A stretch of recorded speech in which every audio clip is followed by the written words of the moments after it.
En este vídeo voy a hablar sobre los delitos societarios y su regulación en el Código Penal español. Lo primero que nos preguntamos es ¿qué se considera sociedad? Es decir, ¿dónde se cometen estos delitos? La persona jurídica en cuyo seno se cometen estos delitos. Pues bien, el Código Penal en el artículo 297 establece un concepto de sociedad amplio. Se enumeran las sociedades mercantiles, incluso las sociedades irregulares, las cooperativas,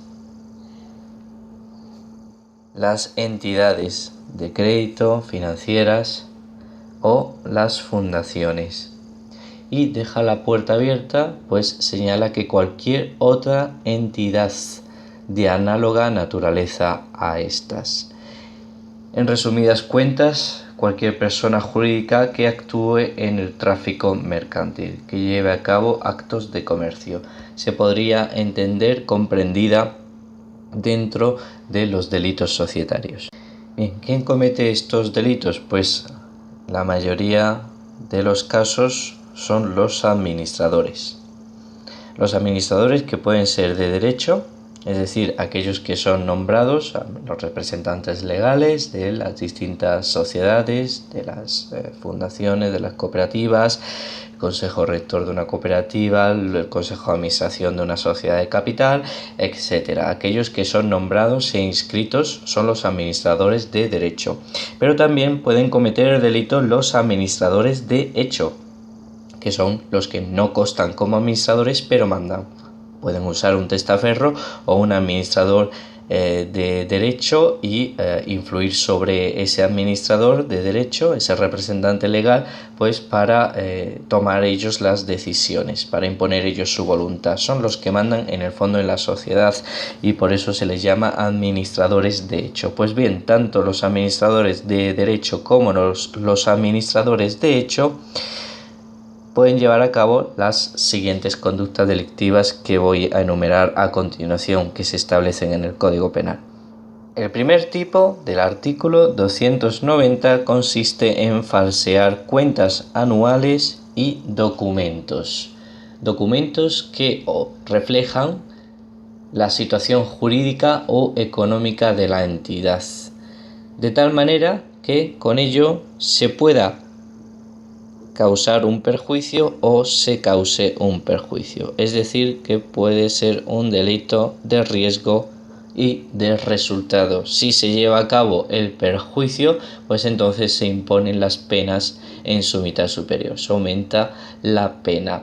Pero como digo, puede ser un delito de riesgo. Es decir, que si con esa actuación de falsedad en las cuentas anuales o en los documentos que refleja la situación jurídica y económica de la entidad, se pudiere causar un perjuicio pues a la propia sociedad, a los socios o a un tercero, imaginemos a un acreedor, ya se estaría cometiendo el delito.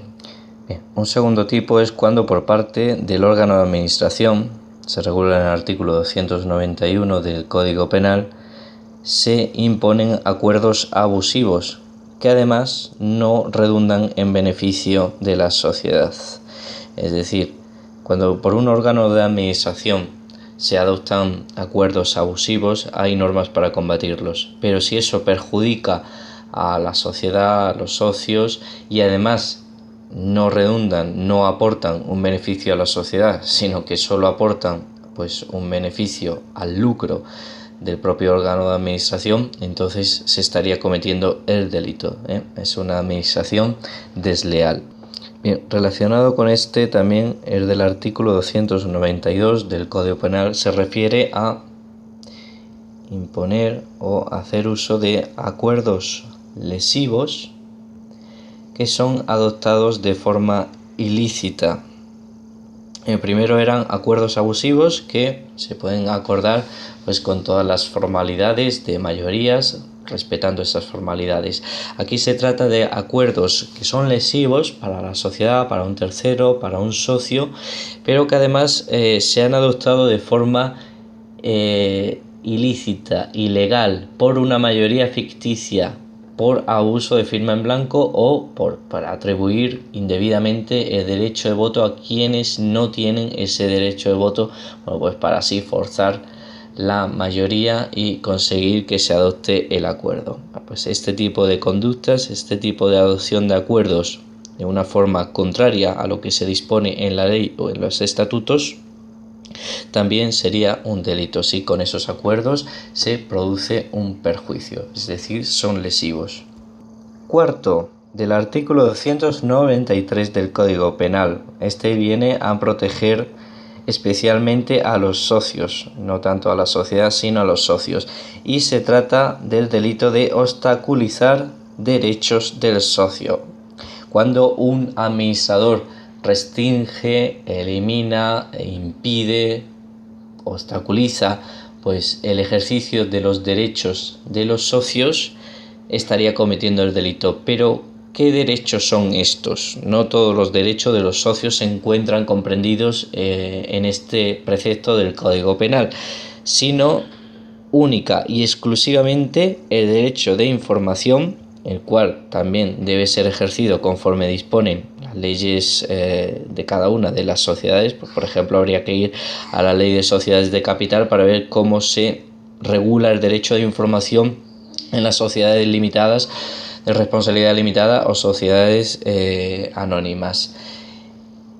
El derecho de participación en la gestión o control de la actividad social. Aquí también hay que acudir a la ley para ver cómo se desarrolla este derecho, cómo se ejercita este derecho, y el derecho de suscripción preferente de acciones, que está previsto para los socios de una sociedad anónima. Y finalmente, un quinto tipo del artículo 294 del Código Penal es cuando los administradores obstaculizan la supervisión administrativa, es decir, cuando impiden pues a una inspección a hacer su trabajo. Pensemos en una inspección laboral que va a una empresa. Bueno, pues si los administradores le ocultan información, le impiden la entrada, etcétera, ahí estarían cometiendo el delito. En cuanto a los socios, también pueden cometer el delito, en concreto los del artículo 291 y 292 del Código Penal, bueno, pues como miembros de una junta o una asamblea que lleva a cabo este tipo de acuerdos abusivos o acuerdos lesivos. Por otra parte, el artículo 296 del Código Penal nos dice que para perseguir estos delitos societarios, esto es común a todos ellos, es necesaria la denuncia de la persona agraviada. Si no hay denuncia de la persona agraviada, no se pueden perseguir estos delitos. Si bien cabe la excepción que sean perseguibles de oficio, es decir, que el Ministerio Fiscal pues actúe por su cuenta con independencia de que la persona agraviada no denuncie, cuando hay una afección a los intereses generales por alguno de estos delitos o se afecta a una pluralidad de personas. En estos casos puede actuarse de oficio. Hasta aquí los delitos societarios.